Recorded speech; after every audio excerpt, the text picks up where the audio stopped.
Hey guys, well, this is going to be a pretty big video for me. This is means a lot to me, this video. This is going to be my 1,000 subscription overnighter. Now basically, a few months ago when it looked like I was going to be getting close to maybe 1,000 subscriptions, I think it was back when I had about 600 or so, which wasn't that long ago. My wife and I started talking, and actually it was more my wife, but she said, you know, we have to celebrate when you hit 1,000 subscriptions. I said, yeah, okay, I'm not sure that'll happen anytime soon. Well, stuff started happening pretty darn soon, and it started to become close to being a reality. I'm like, yeah, you know, that would be pretty cool. That's a pretty big deal for me. I mean, 1,000 subscriptions. I can't believe that 1,000 people are interested enough in my videos to hit subscribe on the button there, you know, and try and follow me or whatever.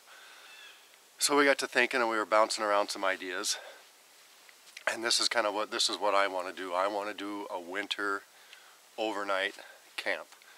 Now that's not exactly something my wife would want to do. I think she'd rather take a trip to Hawaii, but this is a little more practical, and this is what I want to do. It's my channel, so we're doing what I want to do. And she is very supportive of me, and just really, really supportive, and so she's going to come out and spend a night on our back property here in the wintertime. Now you have to understand, she thinks I'm nuts for coming out here. She says people made houses for a reason. She says even the damn dogs come in and sleep in a bed. It's not really her cup of tea, but she's supportive enough of me to come out here. So what I want to do is I want to make an extremely comfortable experience for her. I don't want to rough it. I want to smooth it. I want to make everything just as absolute enjoyable as possible for her. So I am going to try and just really try and prep the campsite, try to do some things just to make her more comfortable. And it's only one night. It's not the end of the world, but you have to, I know guys that won't come out here and camp in the winter time. So it's a pretty big deal for her. So I'm going to do a little rambling in this video. I'm going to show a lot of different tips and tricks, or I hope to. If you guys skip through it or whatever, there may be something in the middle hidden that you didn't see, and you know, it's up to you. I appreciate you guys coming along. So for me screwing around and finally having the time to come out here and do this, I passed my 1,000 mark. I'm now at slightly over 1,300 people that have subscribed to my channel. I want to take a minute and just say thank you very much. I know in the very beginning I questioned why in the heck am I doing these videos when I've got 4 people that watch them and 3 of them were me. Well, you guys have given me an incredible amount of support. All your comments, all your views, you know, your comments, just everything. It's just, I really, really appreciate them. You know, I've got some real loyal followers, and I just can't thank you enough for that. So, anyway, what I want to do is I've got today off, and then I got to work tomorrow, and then I've got Saturday off, and we're going to stay the night out here Saturday into Sunday, and she'll come out here, probably have dinner with me, and then we'll sleep, and then she'll probably want to go inside. But anyway, I want to get this camp totally set up. This is one of my favorite spots of the woods right here, in my property right here. We've got a lot of resources around here, got a lot of dead wood. I'm going to start collecting some firewood. I'm going to use my Husqvarna axe.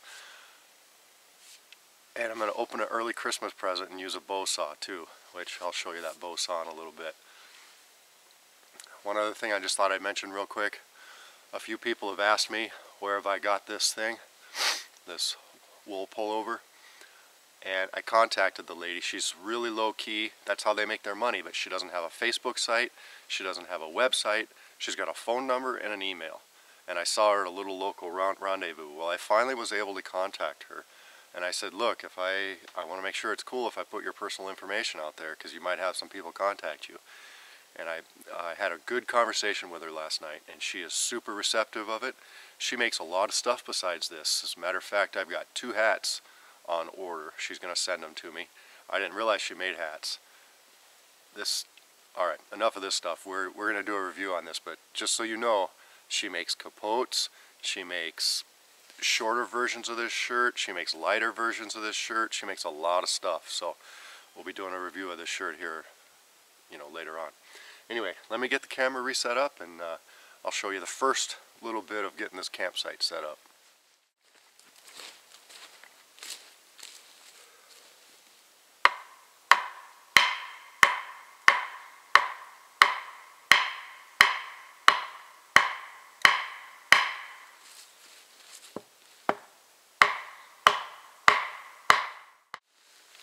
Okay guys, well, behind me I've got the start of my reflector for my fire. I'm going to set my reflector up, and then I'll be able to adjust my shelter to where my reflector is going to be. I could build my shelter and then do the reflector, but I didn't bring my shelter out here. I'm going to wait till we're ready to camp. I've been thinking while I was doing this, you know, I'm out here, it's nice, it's taking me some time and lets me think about certain things. And, you know, I'm sure I've gone over this before, but maybe some of you guys are asking, you know, why are you making videos? Why should we watch your videos? Well, for me, it started off primarily as just a selfish thing for me. It was, and as far as selfish, I just mean it was something fun for me to do, to share a part of my life with you folks, with whoever would watch, whoever was interested. It kind of developed from there to maybe even more selfish, and by that I mean people started contacting me. I get messages every so often on Facebook, and then also the comments on YouTube, that I've helped them in some way or another. Some, maybe it's just a small way, and maybe it was a little larger way. I had a comment from a couple gentlemen.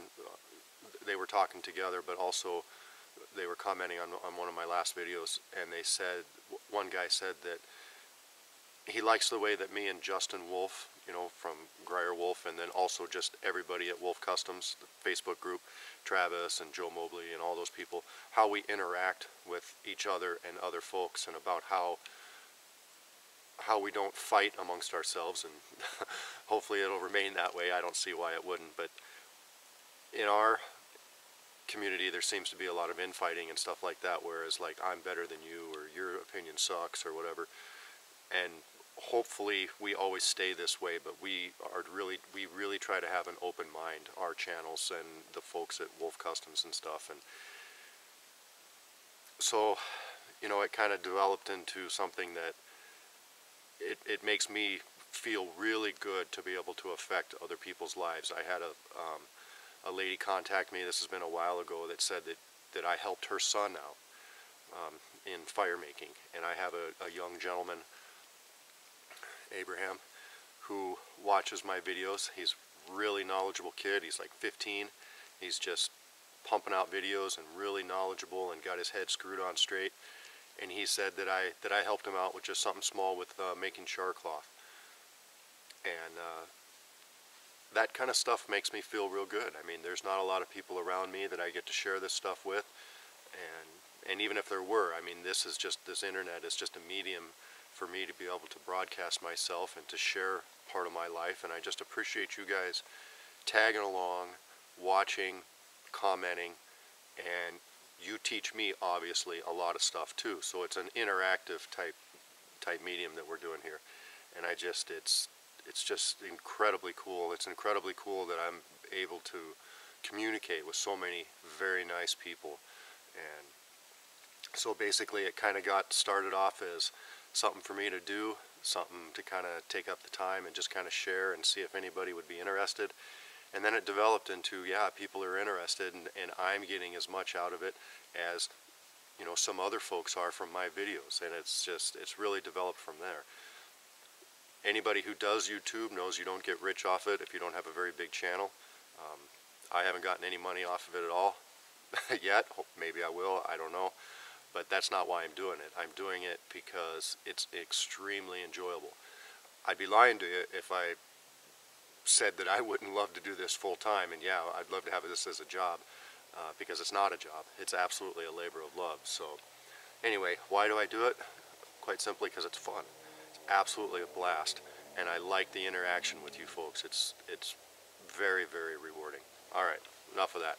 Hopefully I won't ramble too much in this video. There's going to be a couple of rambles, but hopefully not too much. Got my lean-to, or my reflector semi set up. Now what I've done is I've just got a couple of uprights, and then I've got a couple of supports in the back. The ground's frozen. I tried to hammer it in. It's not super secure. Then I lashed a top piece to those so that if it does start to go, it's got to it's all tied together. I'm going to put a bottom log on there to try to stabilize. I'm going to get a decent sized bottom log, and then I'll drive my front supports of my reflector in, and then just start building my reflector. That's my reflector. That's the main goal for me today, is get the reflector, and then if I can get some firewood, that'll be a bonus. All right, let's get going. All right, I'm going to try to chop that poplar tree down. I'm not sure if it's going to show up real well in the camera. This is going to be a tricky one to figure out which way it's going to fall. It's small enough, so if I get it going, look at the curves on that. It's small enough that if I get it going, I should be able to push it. We'll see. I'm going to drop it. I'm going to try to drop it right in my camp.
Exactly the opposite. Oh well. That was a tough one for me to read. Now I've already told you guys that I'm not an expert with an axe, and it obviously shows. I do cut a lot of wood with a chainsaw, like I've said before. I totally misread this tree. Normally I wouldn't tackle a tree like this, but you know, might as well give it a try once in a while. Anybody who says they don't have a tree get hung up is a liar or one hell of a lumberjack. It's just most people won't show it. Let's get this tree out of the branches.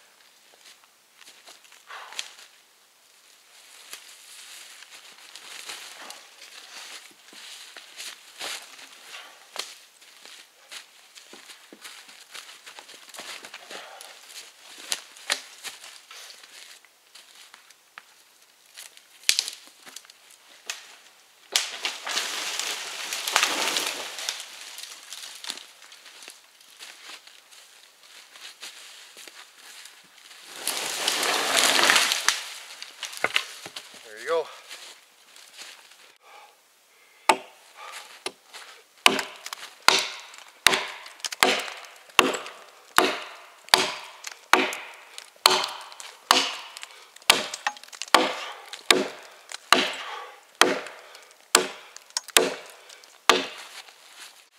Watching videos is awesome, and I love watching videos and stuff, and nothing can prepare you for coming out and doing this stuff by yourself. Getting the little knacks down on how to do this. I mean, you can listen to other people only so much, and your particular body style, how familiar you are with tools, will all play a factor in it. I'm left-handed, which is awesome because I can use both hands most of the time, but on the other hand, some things are awkward no matter how I do it. For instance, and it may seem weird, but like snowboarding, I got no idea which foot to put first. It's just awkward no matter how I do it. Slalom water skiing, same thing. Kinda, a little bit like swinging an axe. It's because the other way is just, I don't know, it just seems to be awkward. Anyway, there's safer ways to do things, you know. Sure, yeah, you're supposed to have a log here and all this stuff. You know, walking across the street you could get killed too. You just got to try to minimize things the best you can. Learn your abilities and take it from there. I beaver chewed through this thing most of the way. I personally don't want to slam my blade into a rock, so I'm going to try to turn this log over.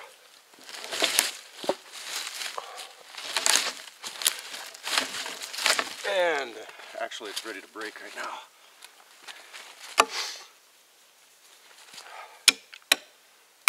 There's nothing wrong going slow.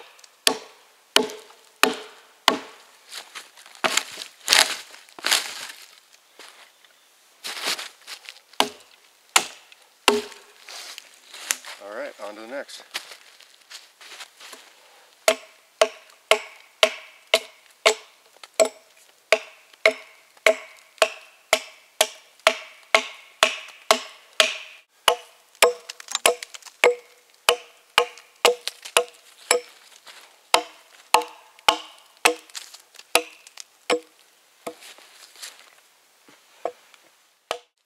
Okay, well, as you can see, I've made some progress. It's not the most ideal reflector. There's a lot of gaps in it. Would have been better maybe if I would have done a lot of smaller logs and done two as a base, but I think it'll work. Only one way to find out. Hey guys. Well, today is day 2 of trying to set this camp up. You know, it's not like I worked all day or anything like that yesterday, but swinging an axe for an old man, you know, you can only do it for so long. And daylight's pretty short nowadays anyway, and I'm only getting, you know, it's 11 o'clock by the time I get started. So anyway, got my reflector built. I got my shelter area kind of figured out, I think. Anyway, what I want to do now is kind of get a good supply of firewood so that when I bring my wife out here she doesn't freeze to death and all that stuff. So I want to make sure that we got plenty of firewood. I don't know about you, but anytime I go camping I gotta have a fire. So what's going to help me with that today is a new gift that I just gifted myself. Early Christmas present. I just opened the box right now. Okay. This is a Bob Dustrude's quick buck saw. John McMahon with Survival Resources is now selling these. I got mine off of Amazon, but it really came from the Duluth Trading Company. George Wells Jr., my friend who comes up and spots me with my Clothed and Confident series sometimes when I do stuff stupid. He's there to watch out for me. He did a review of it. He's had one for years. He kind of is the one that turned me on to it, really. Anyway, so this is the way it works. It's aluminum, and it's brand new. I need to be careful because I haven't really messed with it too much, and it's got a wicked looking saw inside there. So you just kind of open it up, pull the handle out, and set this down. Okay. So now I've got the blade, and I just take the blade, it's got a little bolt on the end of it, and I hook it into there, hook it into the other end, and now I flip this out of the way and I've got a buck saw. Alright, let's check it out.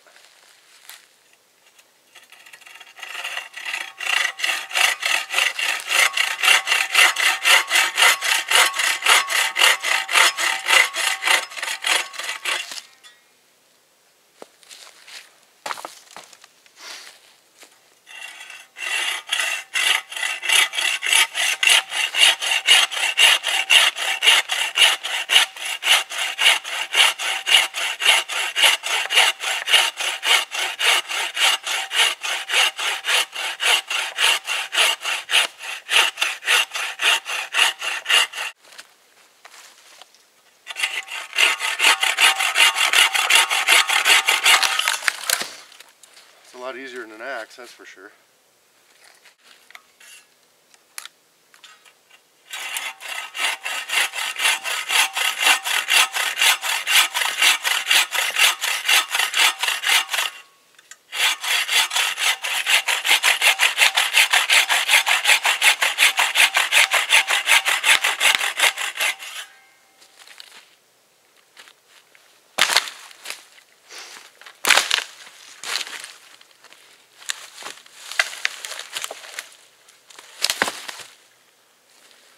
First impressions, he's got a heck of an aggressive bite, which is good. Looks pretty cool.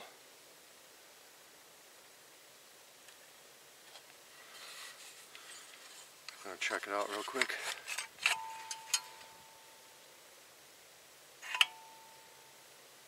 Kind of looked like I had bent the blade, but it's not. It's just how it rides with that nut and bolt in there.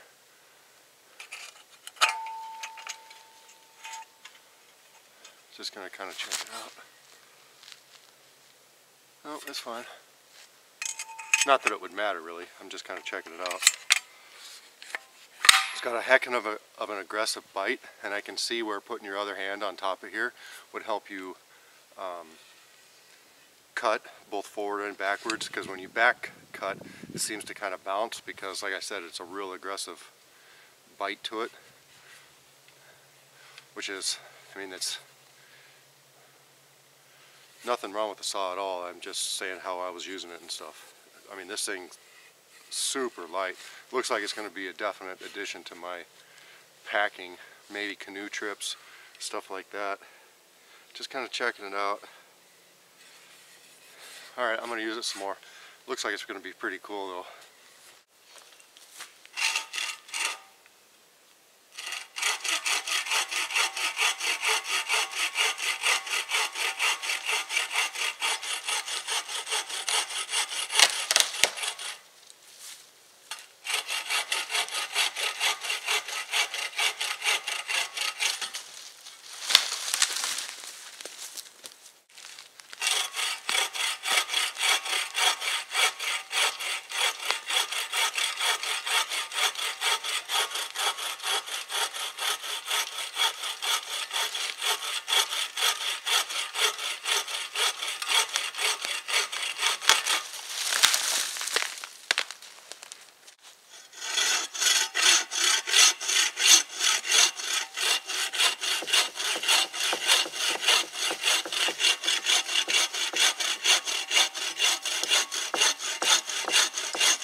Look at the size of this log, guys.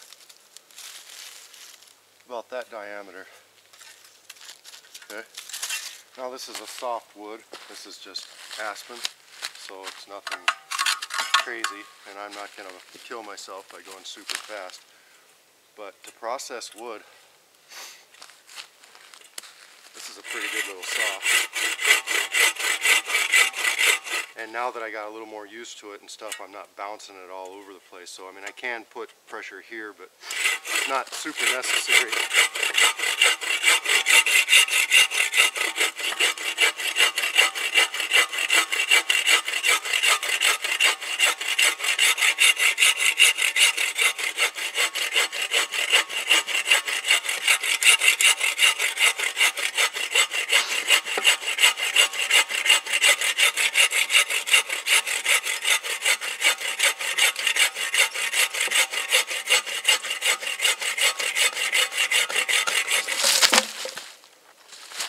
That's going to help me process a lot of wood. Alright, I'm going to take a break from sawing up some wood to answer a question that a gentleman had. I posted this video about this review of this Husqvarna axe on Facebook, and this gentleman asked me, first of all, could he get a picture of the head this direction. I'm just going to go ahead and do a whole profile of it. And he asked me what type of a splitter it was. And to be honest, I've never split with this axe. I'm going to do that right now. I've got a couple of pieces I just sawed up with that saw, nice sized pieces. But I will say this about it. There has been some discussions lately on what is a better splitting axe, one versus the other, stuff like that. And I've said this before, I'm not an axe expert, but I have split a lot of wood in my time with a maul. And this is just my opinion. I think personally that these types of axes are more designed for chopping trees down and chopping and processing wood that way as opposed to splitting.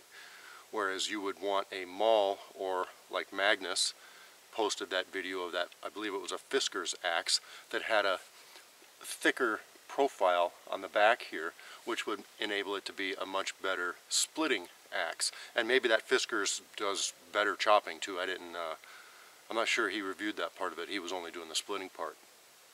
Anyway, I get into this zone where I want one tool to do everything. We want the one tool option, the one knife that does everything, the one axe that does everything. And that's fine. I mean, there's nothing wrong with that. You just have to, and this is just my thoughts, you just have to understand that if you pick one tool to do everything, you're picking a jack of all trades, master of none. So it's not going to be, you pick a skinning knife, it's not going to be maybe a good fillet knife. I mean, if you look in your kitchen, if you look at a knife set in your kitchen, you've got all sorts of knives. Sure, you can take the huge butcher knife and, you know, peel a potato or something with it. Does it work better than the little paring knife? No, the little paring knife is designed for those little tasks like that. So that's just my opinion, you know. I mean, you get something like this, I can guarantee, or I can't guarantee it because I haven't done it. I don't think this is going to be a very good splitting axe, although with this long handle, I should be able to get enough force with this soft wood that it might, you know, it might serve the purpose. It might do it an okay job. Anyway, let's reset up and I'll give it a whirl.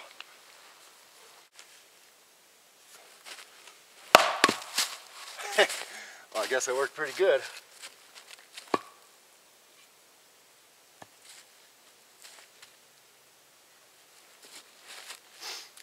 Oh, the only problem with this lanyard, you can't choke up on it.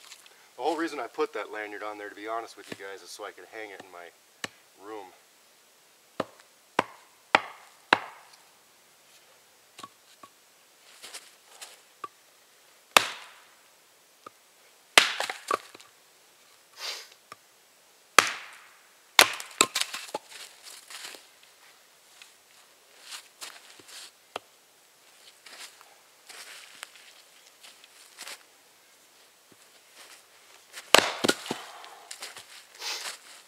Well, I would say it does pretty dang good.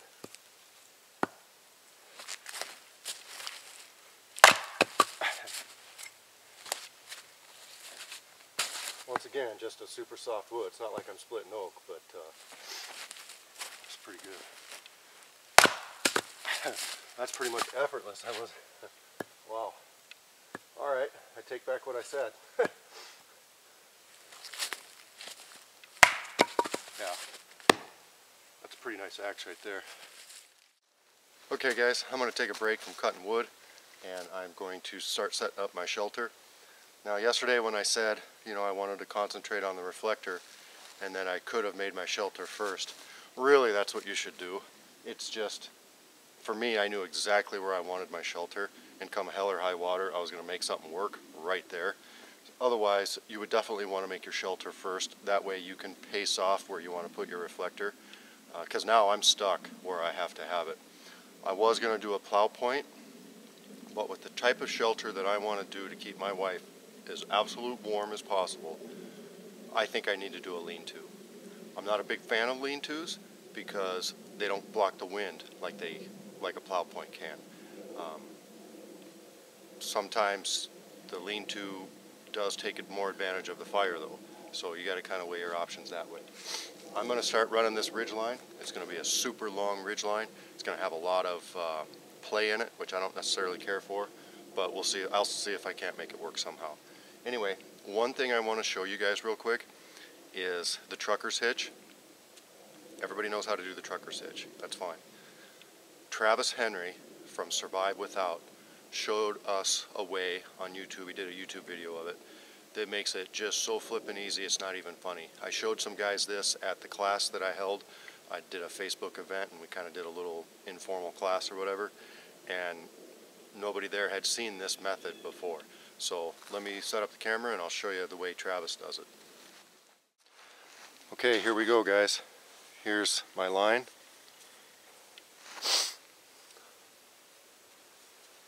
And just that fast, and I'll do it over again, you can make a trucker's hitch. Twist it. I got these gloves on. Twist it, reach back through, pull it tight. I'll get my hand out of the way for next time. Alright. Twist it, pull it back through. It's tough to do this. I've never been a knot guy, and I've never really done a YouTube video on knots. Anyway, twist it, reach back through, pull it tight. That flippin' easy, you can do a trucker's hitch. You can do it when you got it all set up right. Basically, you can almost do it just one-handed. Oh, come here. It's extremely fast. Thanks, Travis, for showing us that. Now, I did my setup a little bit different because I made this, I really reefed on this line. This line's pretty darn tight because it's so long. I wanted it to be nice and tight. But anyway, you can use the same, you know, when you do your half hitch back here normally. I went around the tree a couple times to help me keep the knot tight. But, and you know, it's not like I invented this. Other people have shown us this. But anyway, you put that half hitch in there, and then you can put a toggle if you're worried about that half hitch coming undone. Put your toggle right there, and now that half hitch for sure isn't coming out. Okay guys, this is going to be some unsteady camera work, so apologize already for it. But anyway, this is my shelter that I made. It's taken me quite a while to do this because I want everything just to be absolutely perfect. And it doesn't help that I had to do a whole new ridgeline because that red and black paracord, I don't know if it had a defect in it or what, or if I ran it too fast through the trucker's hitch. But anyway, I got a tear right there, and I didn't want this ridgeline to come down in the middle of the night. So anyway, lean-to with a little bit of overhang there. I'm hoping that will circulate the heat in there a little bit better. That's what I've been told anyway. We'll give it the test. And it has taken me a while to pound these stakes in too, because our ground is starting to be frozen. And by starting to, I mean it's frozen. So parts of it I'm able to drive stuff into pretty good, and other parts not so much. Tent Smith's tarp.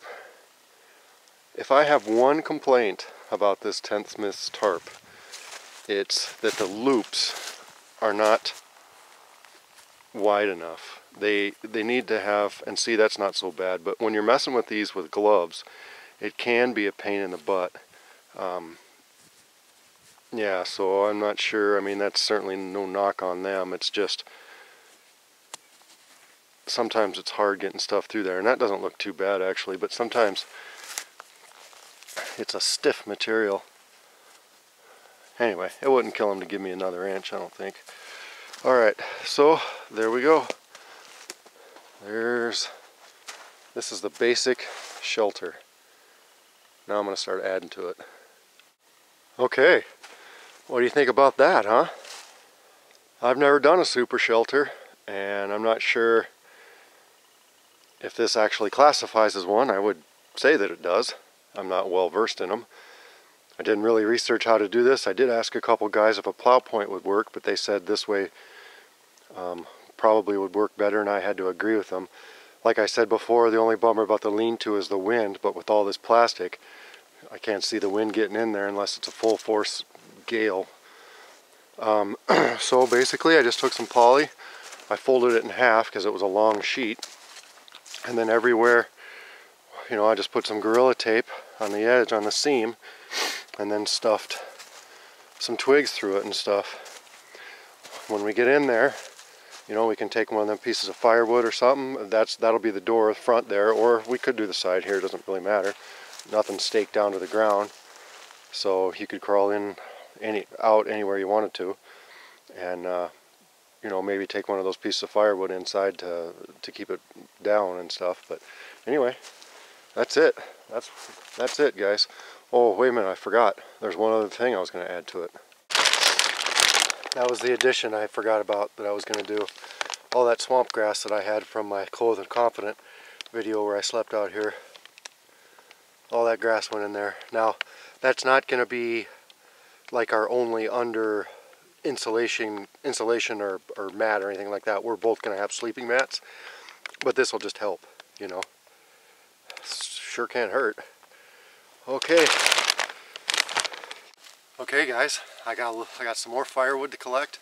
Probably do that tomorrow. I was screwing around out here. I tend to go pretty slow. Plus, my mom and my daughter came out and they were baking cookies, so they came out and gave me some cookies and stuff. And so, anyway, it's getting a little late in the day. I might as well head back. I'm pretty stoked about this. This is going to be fun for me, anyway. Hopefully, it's fun for her. Her main complaint is she doesn't want to be cold. If these super shelters work the way they're supposed to, and they should, because the theory is the same as a greenhouse, she's not going to be cold. So long as I can keep the fire going, and you know, we're in zero. She's in a 0-degree bag. I'll be in the MSS. So, I mean, this is just going to be pretty cool, I think. Okay, guys. Well, appreciate you sticking with me so far.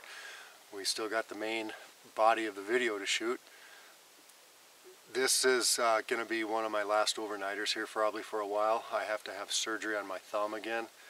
I had it last year. It didn't work out, I guess. I don't know what happened. She thought that the surgery would be better than what it was, and it's not. It's super painful, so they got to do this time they got to cut part of my thumb out, I guess, cut part of the bone out. But anyway, so I'll just be one-armed here for a while, but whatever, hopefully this will take care of it. But anyway, this is going to be the last overnighter outside for a while. So I just really want to make it special, and then plus it's special just with everything, the 1,000 sub and bringing my wife out here first time camping in the winter and stuff like that. So alright, guys, can't wait to bring her out. Stay tuned. Hurry up, Larry, I think I can see the camp. What do you even have in that thing? Yes. Alright, let's go. Okay. You're doing great, Larry. Come on. Yeah. Thanks. Okay, guys. Well, we're here and we're starting to set up camp. I just thought I'd show you this real quick, but this is a yard, I believe it's 2 yards of oilskin cloth that I got from Tent Smiths. It's just raw material, and that's what I'm going to use for like a vapor barrier, a moisture barrier. Both of our sleeping bags have Gore-Tex bivvies on them, but still, this is nicer, you know, if you roll off your whatever. It's just nicer to have this instead of this, you know, hay or that swamp grass that I had in there. And also that swamp grass does have some ice crystals and stuff on there, so in the middle of the night hopefully the shelter will be above freezing. I don't want it melting and pooling all over the place. We'll be above it with this. Alright, guys, this is my Thermarest, and I don't have the model with me right now, but it's the one that, it's the Thermarest 9. Basically it's real close to a 9 R value. It's got an internal pump here. Pump it up. It's going to take me a little bit to pump it up. Okay, looks like everything's all snug in there.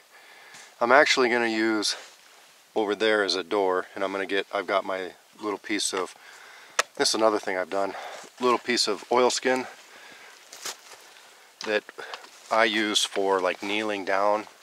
I used it right now as I was loading up the shelter with all the stuff. So that oilskin's pretty neat stuff. But anyway, there's our setups. And in case you're wondering why do we have the bivy bags upside down, it's because there is a slight incline to the right. So we're going uphill that way a little bit, and we don't want to wake up with headaches. So it doesn't matter to me that the bivvy's upside down. We're not going to be in a pouring rain, so we don't need to worry about it. So anyway, we're all set up. I'm going to close the plastic up and keep some of the moisture out. And we're collecting some firewood now. Just real quick, I thought I'd give credit to my wife here. sometimes, you know, us guys, we get out and we do stuff, and it takes a novice to show us something or whatever, what we perceive as a novice. Anyway, I was trying to, just messing around with this plastic, trying to get it up. You know, I was coiling it up, and I was just messing with it a little bit. And my wife says, well, don't you have another piece of rope? Oh, well, sure, I got a piece. She's like, well, just coil it up there and tie it onto your loop up there. So I thought that was pretty smart. Okay guys, I'm going to try the method that supposedly is the best for using a buck saw like this. I'm going to reach my hand across and cut like this. I'm going to give it a try real quick.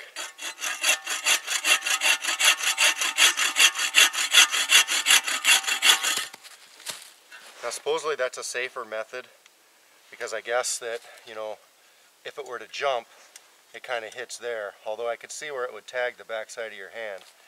Anyway, for me, I'm not overly concerned with doing it like that, and I'll tell you why. And I say it in almost every single video, I say it, go slow. Now, does that gonna absolute guarantee me that I'm not gonna dig these teeth into my hand? No, it's not, but it's all in what you're comfortable with. This, to me, is extremely awkward, and actually it kind of gives me the creeps because I think I'm going to saw through my finger, which obviously I'm not. But anyway, if you go slow,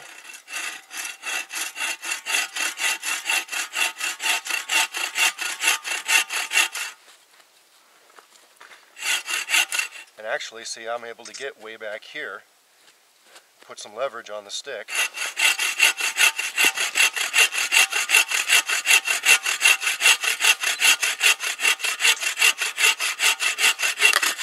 Was that an ideal cut? Absolutely not. But I mean, I was getting the log up out of the snow, and you know, it did the job. Is it wrong to go across like that? Absolutely not. And I was actually kind of teasing. I was teasing a little bit John McCann from Survival Resources, you know, but I don't think he got my sense of humor, because so many people, and he wasn't saying anything bad or anything like that. I was just teasing, and he didn't get my teasing or whatever. But anyway, so many people get hung up on, well, that's not the right way to do it.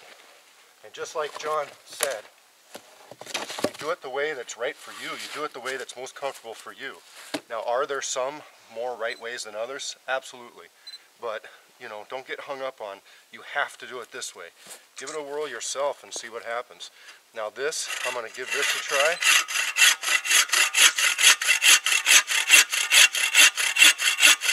Now what's going to happen with how I have it right here? Obviously this cut is going to get smaller and smaller as I start to go through. It's going to get thinner and thinner. It's going to put the blade in a bind. But we'll just flip it over. Now I can tell it's starting to get into a bind. And I go slow. I don't have to push super hard on this saw. It's pretty aggressive anyway. Alright, there you go. Okay guys, my wife has definitely helped me gathering some wood and stuff. And this is what we have so far. And Rachel, why don't you go stand by that big pile of wood so people can get a scale and you can see how big it is. Yep.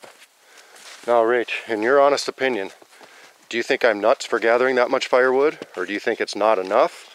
Or what do you think? It looks like a lot, Larry. I would think that it's more than enough. More than enough to last? All night and into the morning. Okay. Having what size of fire? A fire to keep us warm. Okay. Alright, well, I personally think that's about half as much wood as what we need. But, you know, hopefully with this super shelter, and we're going to be in sleeping bags, we don't necessarily need a fire all night long to survive. So, you know, we can stop right now, I guess. It's just I've been put in that situation where you wake up about 2 in the morning and you got no more firewood left, and then you're just, it's kind of a sinking feeling. But like I said, we're not going to be relying on it to survive. It's super nice out right now. It's like 35, and we got nice bags. You know, I got the MSS, my wife's got a 0-degree bag. We're not going to freeze to death, that's for sure. But, alright, we can stop collecting firewood. Alright, Rachel, time to interview you a little bit. What do you think about this whole YouTube thing? What do you think about me doing stuff like this when I should be inside sleeping in the house? I think you just put me on the spot. I think that you're naughty. Why am I naughty? For putting me on the spot. I think if it makes you happy, that's great, that I love you very much. It's not a mainstream hobby, it's a little bit different, but we live in Minnesota, we have acreage, you love the outdoors, it's a good thing. Well, I appreciate all your support you've shown me over the years. I think I've told you that before, and I post that all the time about how much support you give me, and I really appreciate that. Thank you, Larry. That was very nice of you. So, one other thing I was going to ask you was, how are these chairs I made you? They're great. Super comfortable? This could be a new video, work on bush furniture. A table and... That's not my style. My style is more sleeping on a log. So, another question for you, or another thought. Back when we were in high school, when we were seniors in high school and we met, and we started going out and started getting serious, did you ever figure that 26 years later, you'd be out in a setup like this, camping in Minnesota? No, never. You never know what life is going to do. Well, it's been 26 years in just a few days. I know. It's been a long time. I love you very much. I can't believe I put up with you for this long. Ditto. I'm really tired of taking care of you. Well, I really love you too, and this is, I appreciate you showing it, and by coming out here and doing this means a lot to me. It's crazy that this many people have wanted to hang around and watch my videos and stuff, and you've been really supportive, and I really appreciate that. Well, really supportive. You're welcome, and I'm really appreciative that you let us bring sleeping bags. I thought we were doing wool blankets. And I wasn't going to make you try to survive out here. This is what they call smoothing it. This is the luxury motel right here, man. I guess it just depends on how warm it is. I'm already dying I'm hot, man. I had to take my shirt off, and you're still all bundled up. We need to. My rear end's cold though. This chair isn't exactly warm. No, it's not. All right, let's go get warmed up. Well, Cass, what do you think your mom and dad are doing out in the bushes? I don't know, but Mom's totally taking care of Dad. You know how he is. Oh yeah, I know. Wow, he can be such a poser. All right, guys. When we had younger kids, when our kids were still young, we would go camping, and my wife would read to us from a book. Most of the time it was Harry Potter. We kind of grew up, the whole family grew up with Harry Potter, and my wife reads pretty good, so that was always a family camping tradition, was that around the campfire my wife would read. So we thought we'd kind of go back into that and have her do a little reading again. So what book did you pick?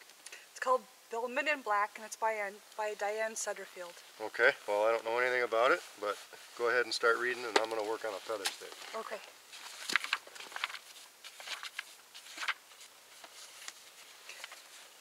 I have heard it said by those that cannot possibly know that in the final moments of a man's existence, he sees his whole life pass before his eyes. If that were so, a cynic might assume William Bellman's last moments to have been spent contemplating anew the lengthy series of calculations, contracts, and business deals that made up his existence. In fact, as he approached the border with that other place, border toward which we will all find our path turning sooner or later.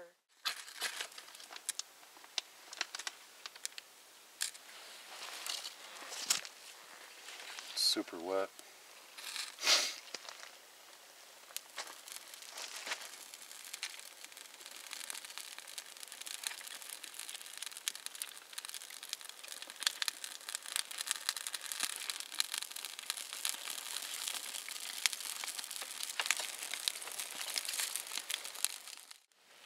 Okay, Rach, well that sounds like a pretty neat story. We might have to dive back into that one a little bit later. Give you a break here, and I'll start reading for a little bit. Okay, sounds good. And my book is called Bushcraft 101. Yay!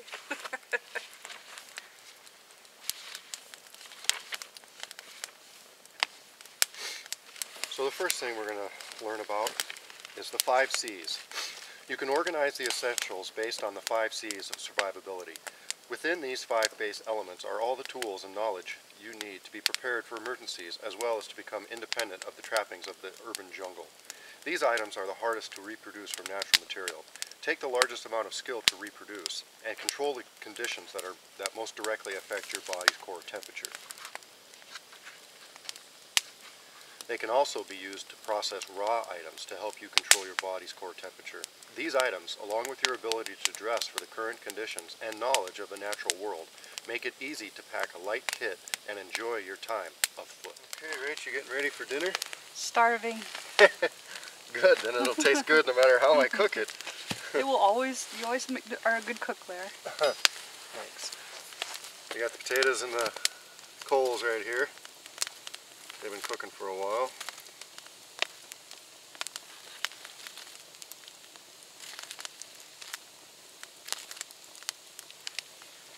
Starting to get a nice bed of coals, so everything's getting nice and toasty. Behind us here, it's almost 60 on the outside of the shelter. Wow, it's hot. Alright, so will you hold that?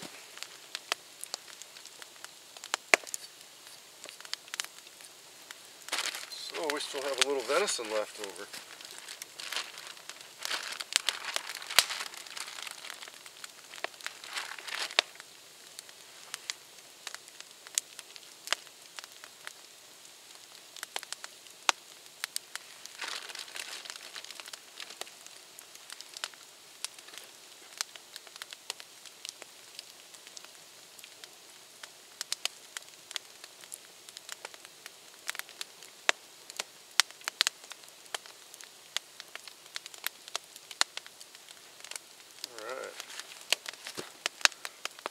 That over the old fire and see how that treats us in a little bit.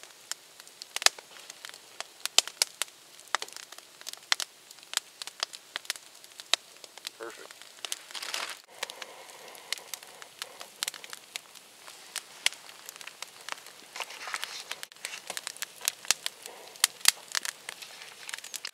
Well, Rach, it might get better than this somewhere, but I'm not sure where. Venison and baked potatoes with butter and smoked salt, and the venison was marinating.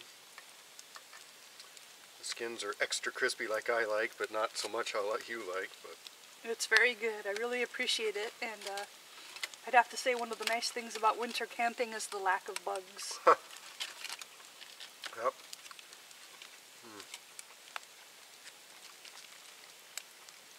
Well, venison's cooked perfect too. Man. Well, I guess Grandma and Cassidy are on their way out. An extra dinner for them. We'll see about that. Man, I'm getting full.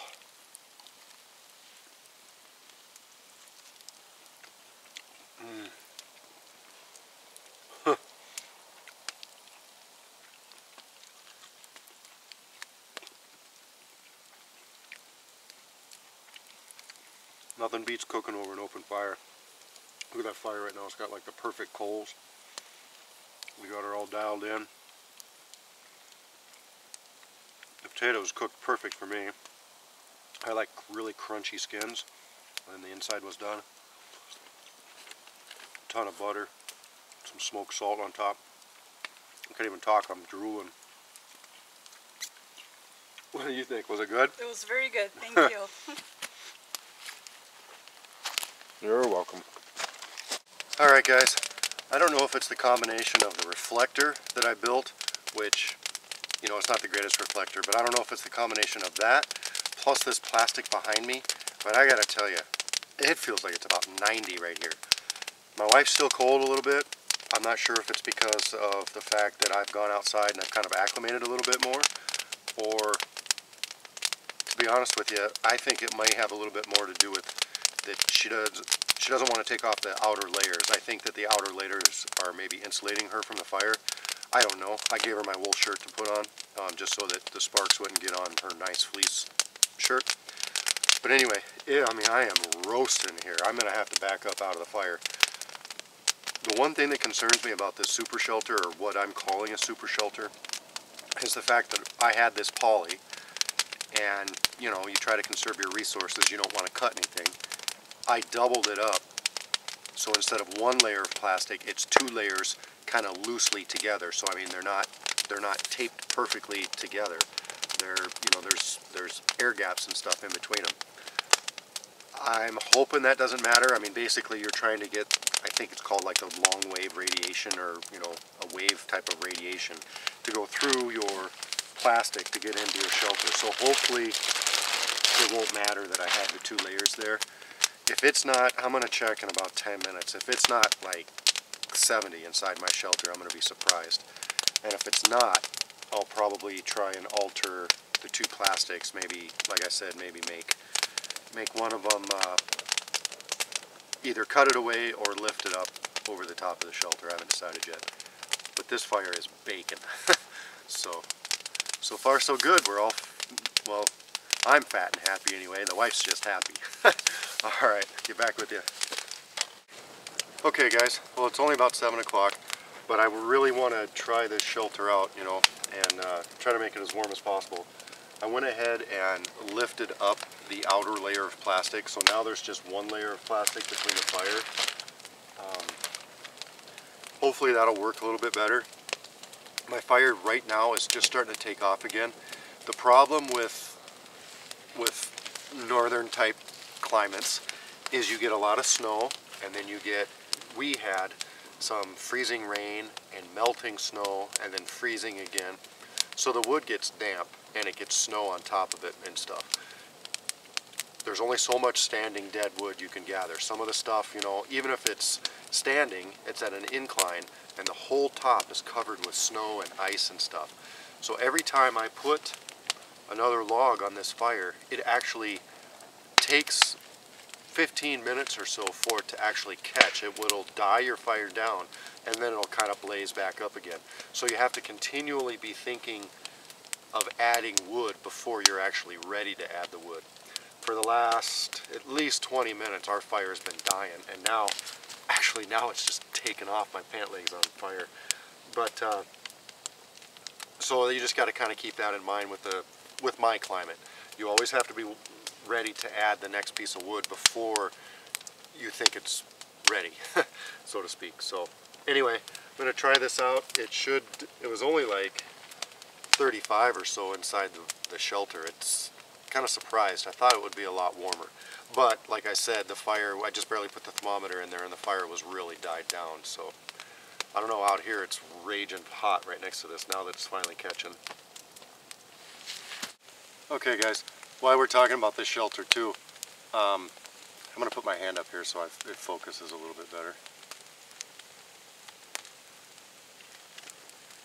Okay, so while we're on the subject of this shelter, I could have made the pitch a lot steeper. In other words, it would be open. It would be just a, you know, more of a straight up shelter like this as opposed to a long one like this. The reason I made it longer like this is because that would give it more room for, you know, for 2 people inside this shelter. And also I thought with it being lower down like that, it would trap your heat better. So we'll see with our body heat and stuff like that if it traps it better. Every time I add wood to that fire, man, she just rages. My leg is on fire. So I don't know if having more of an incline would trap more of the fire. See, because, you know, really the heat of the fire is up here as opposed to down. Well, it's pretty hot down there too. But anyway, I think it would trap more heat if it were like this as opposed to like this. But I made it for 2 people. Okay, that's over on a tree behind our shelter, so right at 30. Okay guys, well, it's about bedtime. One thing I did do with my shelter, and maybe I'll try to show it to you in the morning. Oh, maybe I can show it to you now. But see, I put a stick up to try and increase the surface area of the plastic. And I'm going to see if that doesn't help a little bit with trying to get the radiation from the fire inside the shelter. Well, I know it's not showing up very good probably, but it looks actually pretty neat looking at this fire through the plastic. It's just kind of gives it some neat color. Alright, and I think we got quite a bit of room in here. Okay guys, we've been trying to get to bed here. We've only been in the shelter for about 15 minutes. But anyway, I could tell right away it was extremely warm in here. And look at the thermometer. It's already almost 60. It's like 55 in here. So I don't know why the thermometer kept telling me it was 40. But now that we've got her all sealed up and in here, and the fire's, actually maybe it's because the fire's doing a lot better. But I mean, it's toasty in here for sure.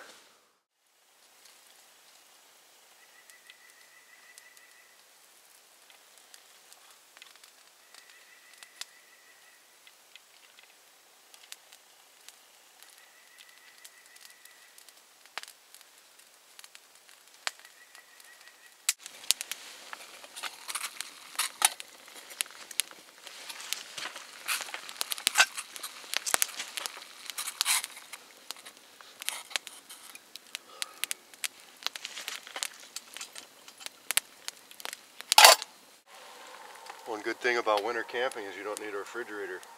I got this leftover venison that we had from last night. It's already cooked, but I just want to kind of take the chill off a little bit. Okay guys, I think you saw from last night that the temperature really skyrocketed in that shelter once we had a nice good long fire going. I increased the surface area of the plastic. That seemed to help a lot. I added wood at least once last night, maybe twice. I think just once. And there was still, you saw this morning, still some coals left and stuff. So, not really relying on the fire, but it was nice to have the fire. As far as how I slept, that Thermarest, I believe it's a Thermarest 9. Let me tell you something, that thing is awesome. I am never leaving home without that. If I sleep on the ground, winter, summer, whatever, that's what I'm sleeping on. That thing was comfortable. Now I have a bad back anyway, so my back is a little bit sore, but I mean, I didn't sleep any worse than what I normally do at home, because I usually toss and turn at home, but I was toasty warm, man. I put that MSS, I put the hood up over me, and a couple of times I got a little claustrophobic, so I had to get a little cold air or whatever in my lungs, but whew, that was awesome. I mean, I couldn't have been warmer. It was perfect temperature. My wife, however, did get cold. We've been sleeping on these stupid Walmart pads for years since we've started camping. I mean, we've had them for years. But mostly we do summer sleeping, or summer camping. So I've tried these before when it was a little cooler out, and they just transfer the heat, or transfer the coolness. They suck the heat right out of you. They don't insulate you from the ground. I was thinking about having her bring two, but she's normally a pretty warm sleeper, so I thought she'd be okay, but she got cold. But anyway, Thermarest 9, that sucker's awesome. We're fat and happy now. We got some Christmas cookies in us, leftover venison, coffee. We're gonna go ahead and pack up and head on out. I just want to say, this really meant a lot to me, this video, this passing this benchmark of 1,000, and like I said, I'm getting close to 1,350 now subs, so I don't want to go, rehash too much or gush too much, I guess, but I just really, really appreciate it. Really appreciate you coming along, and it's been fun, and I hope to I hope to continue to put out some good content that you guys are happy with and that you like and stuff, and appreciate all your views and comments, and just thanks a lot, guys. Take care. Alright, sorry about that. It's an Xped 9. I just barely got it, so I got Thermarest on my mind for some reason. Xped 9. That sucker worked awesome. Hi Cass, we're home. Hey guys! Hey, what did you guys do when we were gone? Not much.